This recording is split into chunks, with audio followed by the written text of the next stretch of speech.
Hello, everyone, and welcome to part 3 of our super exciting Idol of Thoth scenario playthrough. It's going to be our first one-shot in our campaign of 6 one-shots.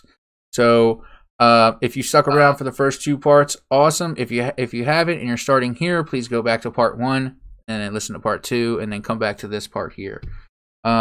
So, I have to admit, it's been a week since we last played. I don't remember everything that happened, but Tatiana has a better memory than I do. Tatiana plays Kathrine St. Clair, our very noble and very famous actress. She's going to give us an update of everything that's happened so far. I wouldn't say that I have a better memory. It's just more of I took notes. There you go. Whether the notes make sense to anyone else but me, that's one thing. So basically all our characters kind of met up at the museum and met with Mr. Warren Hollister, who's the creator, and Ethel Browning, who's the exhibit of those different artifacts that were from Arthur Almond. And apparently there's an Idol of Thoth that is missing. They can't understand where it is. There's supposed to be a prophecy about it opening with the moon, and there's a gift from the gods and everything like that. We heard that one of the researchers, Clarence Butterfield, didn't show up for work today. So Amelia, Kathrine, I think it was just Amelia, Kathrine, and Evie went to go search for his whereabouts, while Jacob and Johnny went to go to the insane asylum that Arthur Amon was committed to. And there they got real up close and personal. And eye for an eye, I guess you could say. So, and the girls were trying to find Butterfield's house and found this old lady.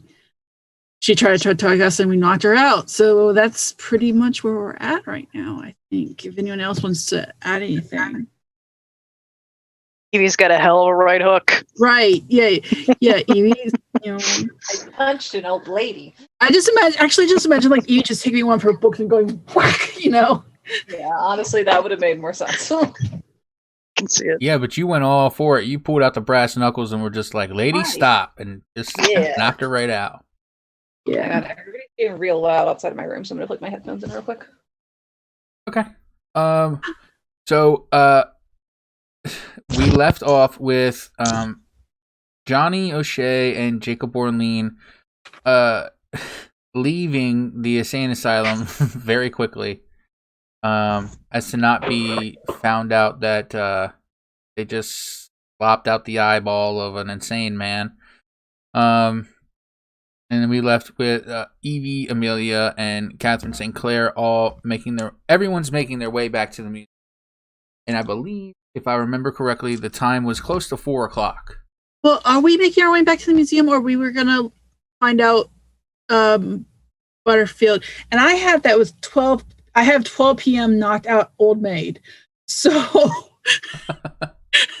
that's what I have. So I didn't know if we were gonna try to find try to look at the house now that this old lady's knocked out or not. If we're gonna investigate more, or just trying to get the hell out of Dodge. Oh, yes. That is right. Yes. So we'll begin with you all. And as of right now, you are inside Clarence Butterfield's home. And it is, as we mentioned before, I believe we said it was kind of disheveled. Mm-hmm. He rents a small tenement in a building in a rundown area of Boston.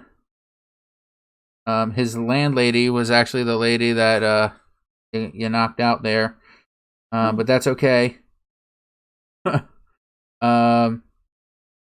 But you notice you notice that I don't know if it's historically accurate or not, but every building number or every apartment number has a slot, much like our modern apartment buildings have a slot for, say you're in building 2, room number 20, so it'd be 2-20. You notice that in his slot there is a older, it's a 1917 dark blue Abbott Detroit. So his car is there, but he is not there. Right.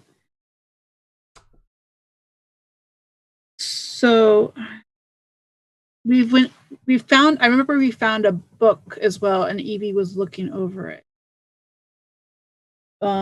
Yes. Yeah. I forget what was in the book because only she could figure it out. Why? Uh, I don't remember if anything was said, so. That's okay.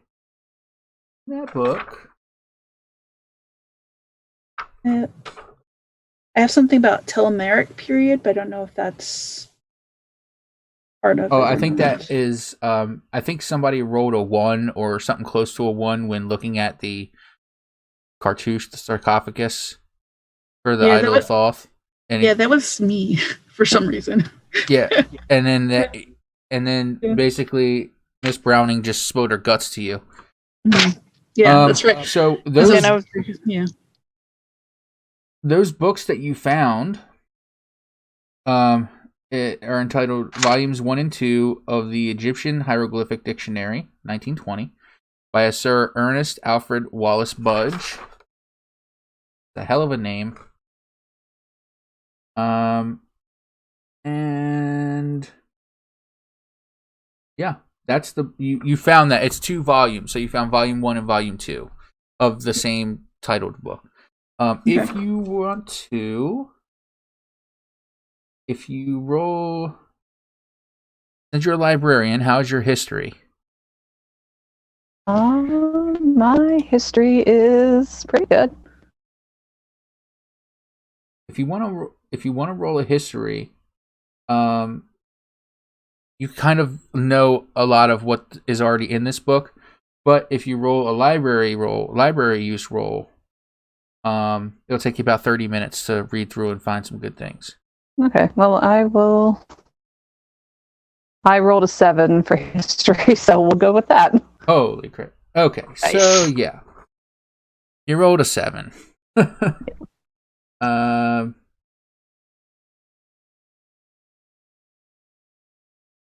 So in the book, you see something about, there's a bunch of notes written, and that's kind of what you're focusing on, and you kind of put 2 and 2 together. It says, even after weeks of study, a full translation of the sarcophagus still eludes me and may be beyond my skills to complete. The use of the heretic script is bizarre, to say the least, with strange formalities in word choice and grammatical structure that I have never observed before. The hieroglyphics themselves do not seem to follow the customary conventions, and many be unique to this artifact. You also see, amongst the notes, you find a number of different translations, and you see things written in English now that they've been translated. You see something that says Gift of Thoth, stolen by Thoth. Contains a gift from God of the Pharaoh of the Blackest Night. You see another thing here that says the cartouche refers to a presently unknown Pharaoh. And then he's asking himself, how does it open? There are no visible seams. Does it open, or is it just part of a myth? And then you see some other notes here that refer to 2 different texts. The images remind me of something I saw in the recent translation of the Book of the Dead by Dr. Thomas Williams. Could they relate in the creation myth, R.E., Thoth, Newt, or Khonshu? The unknown hieroglyphics bear a resemblance to those I saw in the Akhenaten fragments. I wonder if Professor Gray will grant us access. So that's what you get out of that book. I mean, rolling such a good roll, you pretty much found everything, and it's been about 15 minutes have passed since you've kind of gone through everything. So I'm just kind of walking around the house, just reading. Yep. While she's doing... Go ahead. Oh, I was going to say, it's safe to say that I'm going to put these books in my bed and take them with me.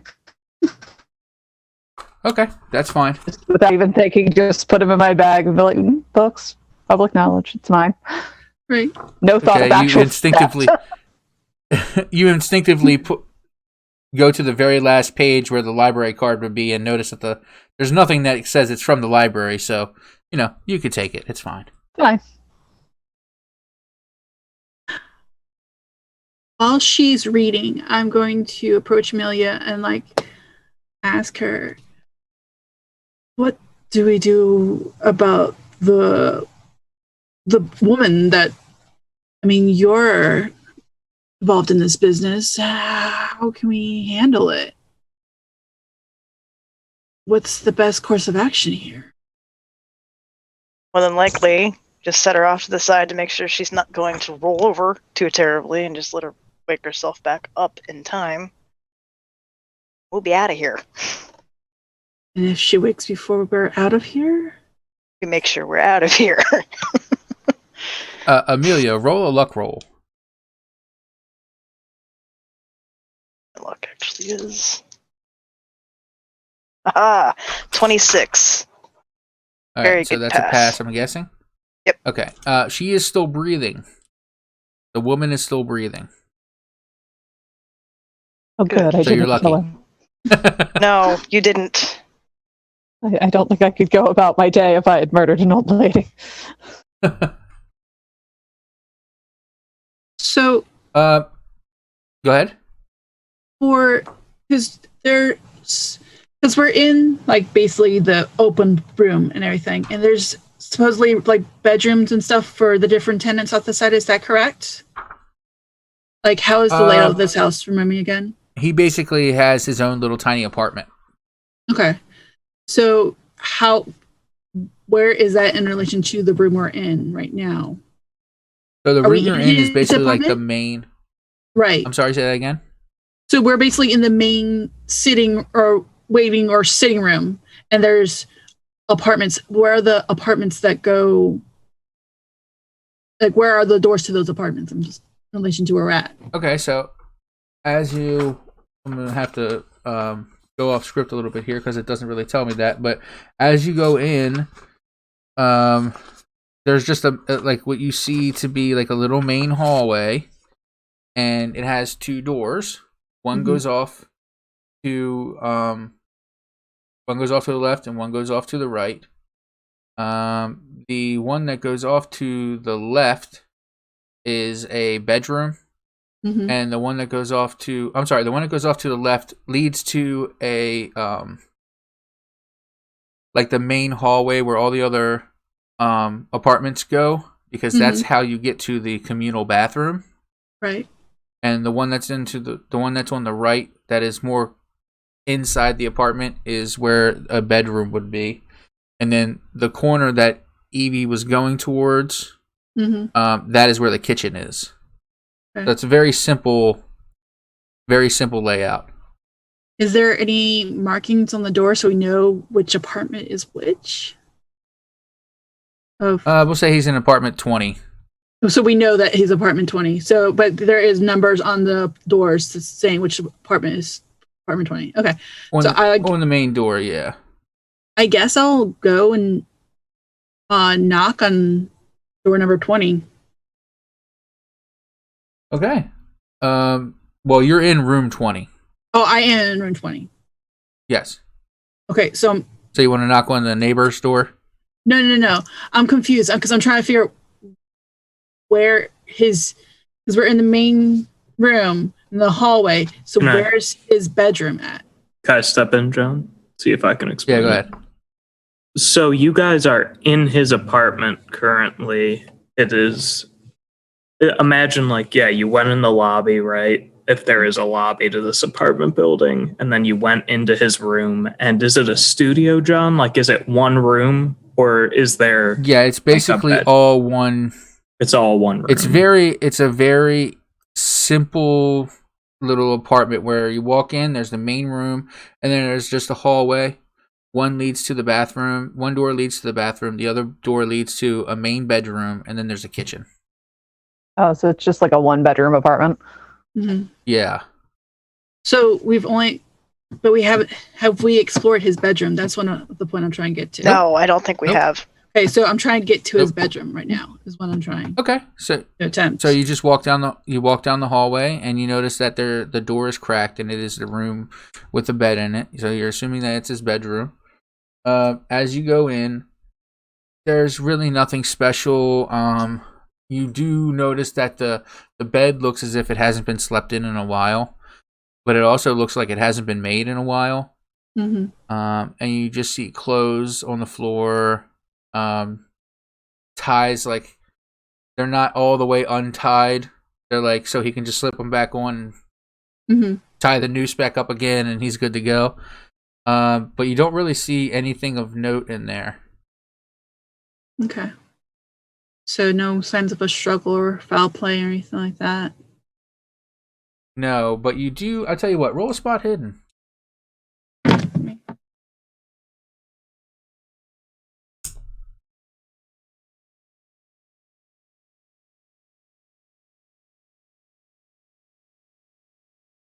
$64. Is Yeah, that a pass or fail? that's a fail. Okay. I don't see shit. You do. I'm just like, you do how notice. disgusting. How could someone live like this? You do notice something, but you kind of just pass it by. It's of real note. It's not of real any of note to you. Yeah, there's really nothing in that room, to be honest. Okay. I'll join the others and be like, I don't know where this Mr. Butterfield could be, but he's certainly not here, and there's no sign of where he might be. Evie, roll a luck roll. Oh. Yes. Okay. I rolled a 75. What is my luck? I think it may actually just be that. No, luck is a 70, so I failed that. Okay. The old woman is starting to wake up now. Oh shit. Oh God. You What- see her, like, she's not snoring anymore, and she's starting to, like, roll a little bit, and she's touching her face because she's like, it hurts. She just got hit in the face with someone with brass knuckles. Her eye is swollen. You think you may have actually broken her nose because now both eyes are black. And I mean, this lady's old. She's like 75 years old. You should feel really ashamed of yourself. Granted, she did run at you with a knife, This is true. but I would like to panic and hit her again, please. roll, brawl, roll. You're welcome. Well, actually, you can roll a brawl roll with an advantage because she's just out, just coming to consciousness. Oh, glorious. Let's see. Let me roll with that. My roll is not very good, so let's see what happens. I failed that. Roll 1d10. Roll 1d10. So you I rolled a rolled a 66 because you had an advantage. Cool.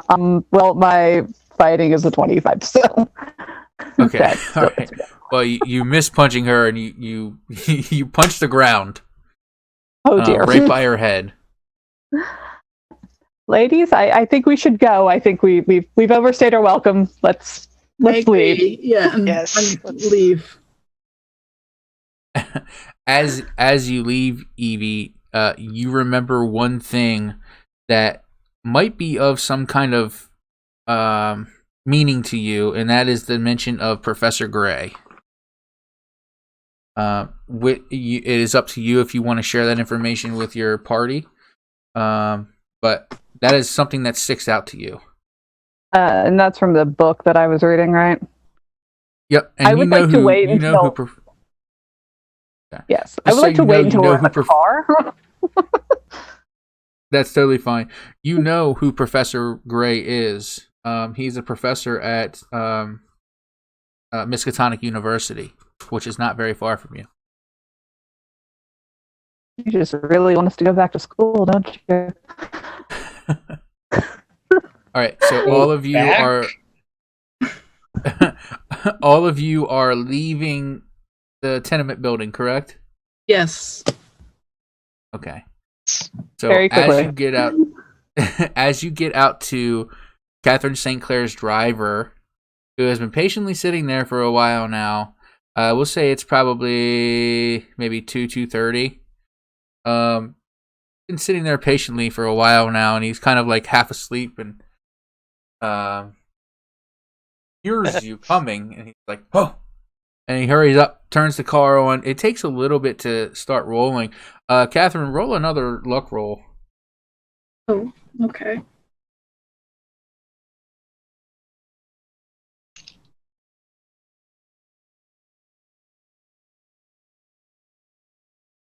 $10. Oh, Yay. you're very lucky. You did not run out of gas, and the car starts right away. Go ahead and all right. So you guys are. What would you like to do now? I'm supposing that Evie has said something about the Professor Gray at this point, and that's probably our course of action. Yes. Okay, We so should. yeah, I will go to the university. The Miskatonic University. Okay. That will take Onward, you fellow 12 youths. minutes. Sorry? It's good. I was just That'll making take a you meme. 12. Oh, sorry. That'll make you 12 minutes. Or take you 12 minutes to get there. And we're going to skip back over to Jacob Orlean and Johnny O'Shea, who are driving. I believe you guys are on your way to Miskatonic University as well. Yeah, we were on our way to do some, or at least I was going to do some library research. I don't know what Johnny was planning to do at the university. I'm I'm just your driver. Right? So you guys finally get to Miskatonic. It is like, I forget which time. I got to start writing down the times. We'll say it's 3:00. So you get there. You guys get there shortly before the rest of the party does, and you don't know that you're all going to be there at the same time. But you walk up to the doors, and it's it's a university. You know what a university library looks like. It's the one with all the books in it. Do you want to specifically go to the library, or do you want to go anywhere else? I'd probably specifically go to the library and either speak if there's like a receptionist or librarian. I'd try and talk to them first to maybe make the search a little bit easier for the information I want. And Johnny is just going to follow him. He's kind of out of his element. Absolutely. That is totally fine. Okay, so you go up to the library, you open up the door, and there's a young woman who is a librarian. And she says, "Hello, gentlemen. Welcome to the Miskatonic University Library. Can I help find anything for you today? We just started this thing called the Dewey Decimal System. It's pretty much the bee's knees." Well, actually, you could be a help to us, ma'am. And what was your name again? Sorry, I didn't quite catch it. With a very deep voice, she says her name is Shirley. Surely. We are looking for any information you could have on was it the Ptolemaic period? Or Yeah, we'll call it that. We'll call it that. what was it? I forget. Oh God, you're gonna make me go back in the notes here. No, we don't have to. The Ptolemaic. No, it's fine. Yeah, Telemeric. Yeah, I'll type it. One of us is paying attention. Dude, I'm getting it confused with Aleister Crowley's like whole Thelema thing. Thelema. Yeah. Telemeric. Yeah, any information that you would have on the Telemeric period. Maybe the Dewey Decimal System can help us out. he says to you that in this library, there are over 400,000 books, including volumes of such rarity that the collection has become famous worldwide. And not even the libraries of Cambridge or Boston can rival it. You, being a Harvard man, know that your rival is Cambridge. She will help you find books. The Ptolemaic period, it's going to be... Okay, roll a library roll. And roll with an advantage because you asked for help. And then we'll see what we can find. While you're doing that, I'm going to actually see what in the hell the actual period... See, the one time I don't take notes, you guys actually go along the storyline. The one time I do take rigorous notes, you guys go completely left-hand, and I don't know what the hell's going on. So I got just a regular success on that, John. Okay, so she's going to go to the area that is specifically for, like, Egyptology, and, you know, since the 20s is such a big time on it, you know, like the time of Egypt, you know, it's the big mystical thing. She's pretty familiar with what things are there. And she pulls out 4 books for you. Okay? I'm trying to think how I want to do this. She pulls out 4 books for you. Actually, is it 4 books?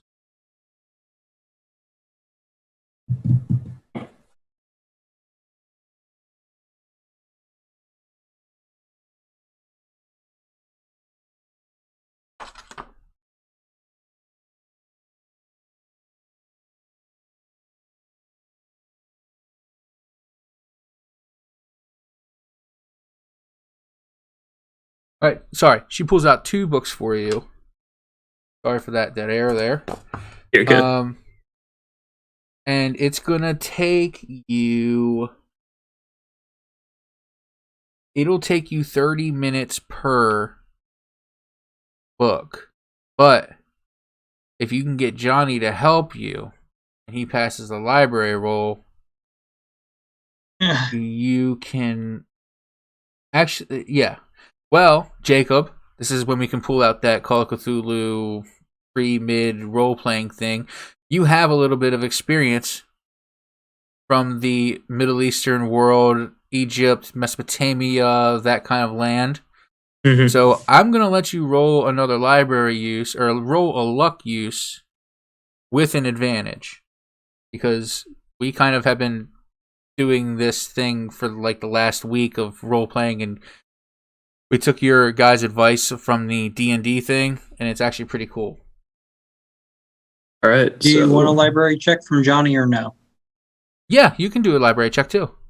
So it's a luck with advantage, John, you said? Yep, so you can roll another D10. That's a fail for We'll Johnny. take the 8. Did you roll 85? Yeah, I'm doing the D10 now, though. Okay. And that's a fail for Johnny. Okay, Johnny fails. You got a 65, that would be.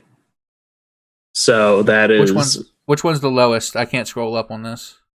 65's the lowest I got. Okay. So that is 5 short of my luck, so I did not pass. Okay.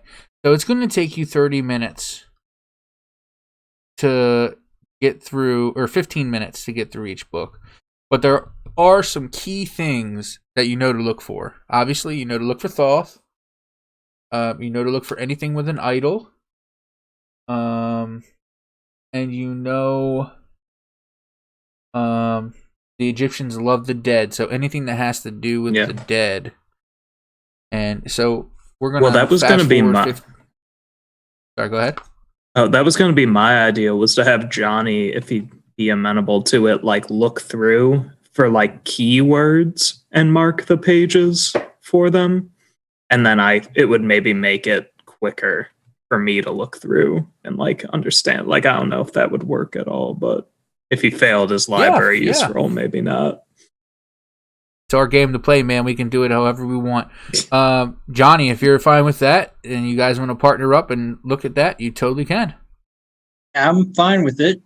He's not doing great at it. Not his strong suit and all. That's okay. All you need to do is look for keywords like Pharaoh, Thoth, curse, idol, dead, death, mummy, anything that kind of like those kind of keywords. And with it being what did we say it was 1933? 35. 35. You kind of know what those keywords are going to be because Egypt is like a big deal right now. They just found the tomb of Tutankhamun, and it's really big news. So 15 minutes is going to pass, and Johnny, you're looking at a book called The Book of the Dead. It's called The Book of the Dead, an analysis of the 20th century, 1921 by Dr. Thomas Williams. You see in there's something about a myth, and you're going to show that passage to Jacob. Hey, Jacob, I think I might have found something. Yes, let me see. Jacob, you're reading it to yourself. Sorry, go ahead. I was just going to say I hand over the book. Okay. As you're reading it to yourself, you're reading these words. In the early stages of creation, the sky goddess Nut was seduced by Earth god Geb, and she fell pregnant. Furious with her infidelity and also worried by her offspring, worried that her offspring might dispose him from power, the supreme sun god Ra cast a curse upon her. From that moment on, Nut would not be able to give birth to any of the 360 days of the year. Thoth, the great intermediary, came to the aid of Nut and devised a plan to outmaneuver Ra. Thoth approached the moon deity Khonshu, who was a great lover of the game Senet, and challenged him to a contest. Thoth proposed that if he won, his prize would be a measure of the moon's light. Khonshu was so confident that his abilities that he accepted. However, Thoth thoroughly outplayed him and won. In claiming his prize, Thoth took the light he had won from the moon and gave it to Nut. This transfer caused the Earth orbit to shift and increase its length from 360 days per year to some 365. Nut was thus able to give birth on the extra days as they were not part of the true Earth year.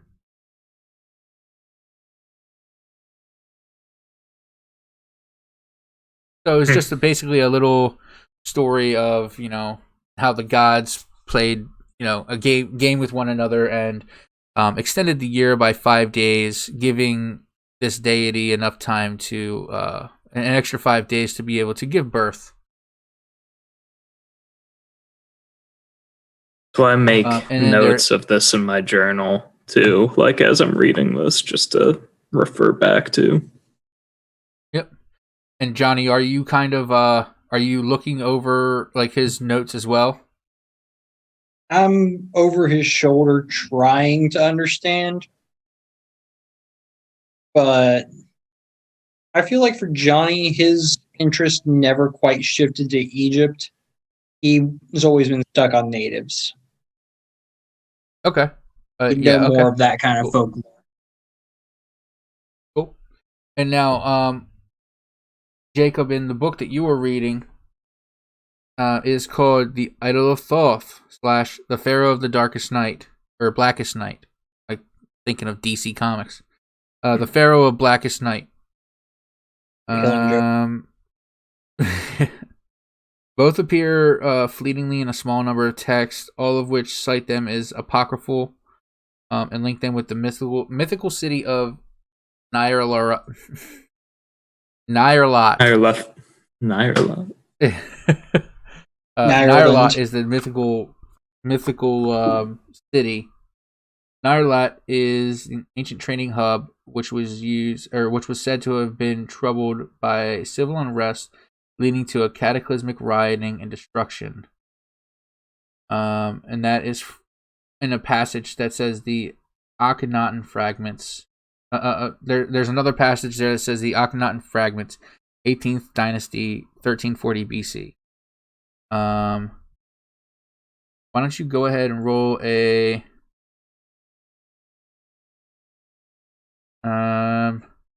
shit, I shouldn't have told you that. But let's roll a occult roll.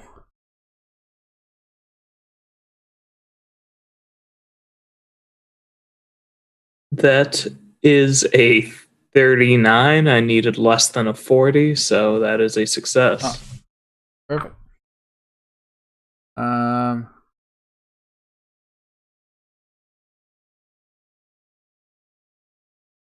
It's as you're looking at it,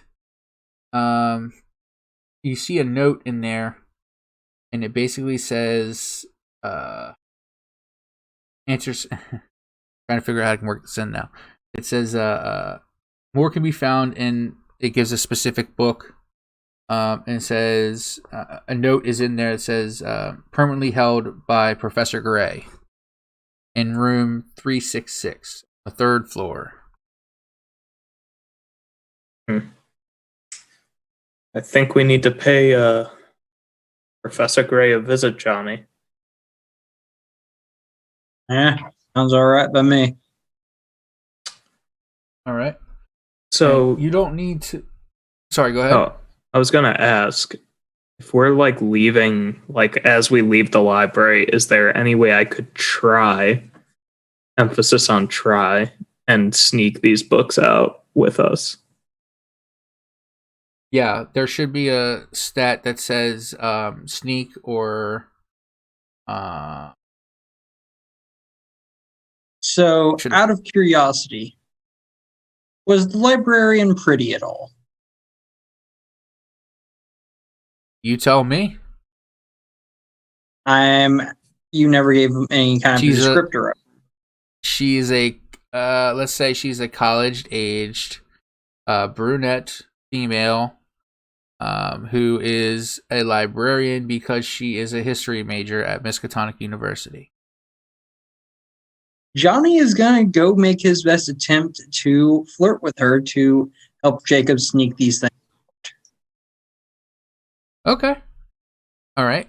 You walk over to Shirley and you have your duster jacket on and you have your hat. You pretty much look like Timothy Oliphant and Justified is what I think of you as. I'm seeing literally Jack Marston if he was a redhead. Okay. You walk over to Shirley and Shirley says, did you boys find everything you were looking for? Yeah, we did. And had some nice pretty sights to look at while we were looking for them too. Roll a persuade roll. Okay. Oh, Johnny is terrible at that. But my rolling is not. That was a 9, so a mild success. Nice. Okay. She blushes and looks at you, and she kind of just looks down to the floor and giggles to herself. She says, thank you. Now, I know this might be a bit odd, but maybe you'd like to join me for a drink sometime. She agrees, and again still blushes and kind of giggles, and she walks away from her post to kind of not show that she's so like giggly, because obviously your flirtation is working. And just then, Jacob Orlean has the the time to be able to just walk out with the books. Should I make a stealth roll to make sure I don't mess it up? With it, Make a luck roll to make sure you don't trip over your. Make a luck roll to see if you trip over yourself or not. All right. I did not. Just made it. Okay, Success. you get away scot-free as Johnny is in there trying to get a date. It worked. Johnny, you see Jacob leave the library, and you're still talking to Shirley, and she's going to give you her phone number, but remember that her phone number rings to a whole frat house or sorority house of women on campus. Johnny makes very specific note that her name is Shirley. Yeah. Hang on, let me flip back to my Call of Cthulhu page. I've got a D&D page. I've got a Call of Cthulhu page. Nice. And she gives you her number, and it's like 5932. That's her telephone number. It's just one. She has the first phone. I also just kind of go ahead and let her know what my regular bar is. Oh, Amelia, okay. didn't I say it was O'Callahan's? Yeah, you did. Yeah, okay, that's fine. And she says, I get off at 8. Should I meet you there? I might be a bit later than that, but sounds great. All right. She'll meet you at 8. And she's going to go back to her post, and she's going to kind of watch you, and like her heart's beating fast, and she's still kind of giggling. Jacob has already started moving in the direction of the professor's office. I tip my hat at her and go to follow Jacob to room 336. Okay. As you get out into the campus, into like the main yard area, you see this limousine, and you recognize this limousine, and it is none other than Kathrine St. Clair's driver driving onto Miskatonic University. And he kind of honks at you because he recognizes you as well. Especially, I mean, you can't miss you guys. One of you looks like a cowboy, the other one looks like a mad scientist. And he honks at you, and then they stop, and then he gets out, opens up the door on the right-hand side. Kathrine is the first to come out. And, you know, he basically opens up the door and holds the door for her, and then shuts it right behind. And then Evie and Amelia, you guys just have to open up the door for yourself to get out. He works for Kathrine St. Clair. He doesn't work for you guys. I'm going to say Johnny goes around to the other side and opens up the door for Evie and Kathrine. I was Okay, going to say, Kathrine, you were... yeah, I was going to swat and like, Alfred, don't be Evie so and rude. Amelia. What I meant. His name is Alfred. That's only fitting. Yeah. Certainly not Pennyworth, though. Yeah. So Alfred looks at Kathrine St. Clair, and he says, "I'm sorry, Miss St. Clair. I wasn't sure if I was treating our guests as if they were you, or if they were going to pay me. And I work for you, Miss St. Clair." You work for me, and you should realize that these are my guests. I shouldn't have to spell it out to you. If they're with Alfred me, looks they're up. my guests. Alfred looks at his own hand and slaps his own hand, and then he gets right back into the driver's seat. Evie, take a look at these books that I found, and I immediately hand Evie the 2 books with the pages indented.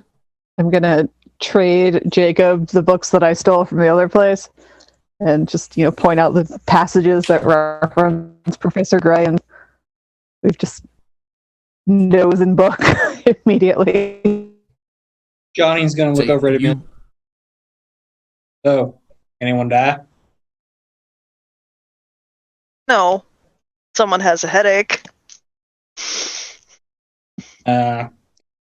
Yeah, wish I could say the same.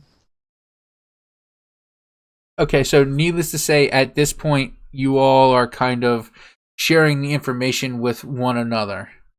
Mhm. Okay. Yeah, Jacob's definitely doing like sort of a walk and summarize as he's reading at the same time and trying to navigate his way to this professor's office, like leading a tour of high school seniors through a college tour. Even though one of them is 45. Yep. Yeah, Evie is just Okay, throwing and- out little words and tangents that mean nothing by themselves to anybody else except for like she and Jacob. Yeah. Yeah, you're throwing out things like gifts from Thoth, unknown pharaoh, things like that, things that he'll know. So Jacob, as you talk to the group about going to Professor Gray's office, which is office number 366, Evie knows her way around Miskatonic University. So she knows exactly how to get there. And his office building it's in a bigger building, but she knows how to get to number 366. It's on the third floor of the archaeology facility.